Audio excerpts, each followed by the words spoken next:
తమపై నమ్మకం ఉంచి మండలంలో రెండో భారీ మెజార్టీ అందజేసి సర్పంచ్గా గెలిపించిన గ్రామ ప్రజలకు తాము ఎల్లప్పుడూ రుణపడి ఉంటామని గంభీర్పూర్ గ్రామ సర్పంచ్ బాణాల సునందా శ్రీనివాస్ అన్నారు.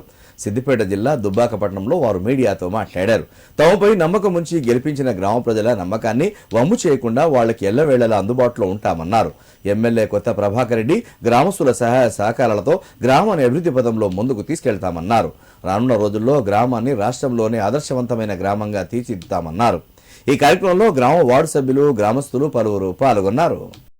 మాకు ఓటేసిన ప్రజలకు ఎనీ టైం మేము అందుబాటులో ఉండి వాళ్ళ సౌకర్యాలు తీర్చిదిద్దుతామని పదే పదే నమస్కారం తెలియజేస్తాం. అభివృద్ధికి మా మాజీ సర్పంచ్ కావచ్చు, మాకు సపోర్ట్ చేసిన నాయకులు, మరి గ్రామ శాఖ అధ్యక్షులు కావచ్చు, బూత్ కన్వీనర్ కావచ్చు, అదేవిధంగా మాజీ సర్పంచ్ పరిశ్రమలు, మరి మైసయ్య, లక్ష్మీనారి, భీమసేన, అదేవిధంగా కరికే భాస్కర్ మాజీ సర్పంచ్, మరి ప్రతి ఒక్కరు మాకు గెలిచిన వార్డు మెంబరు కిషన్, మరి సంతోష, జమాల్పూర్ సంతోష, మరి సంజు, దూరాల సంజు ఫస్ట్ వార్డు మెంబరు, ఇంకా మిగతా వాళ్ళు కూడా సమయానికి రాలేరు. వారికి కూడా ధన్యవాదాలు తెలియజేస్తున్నాము.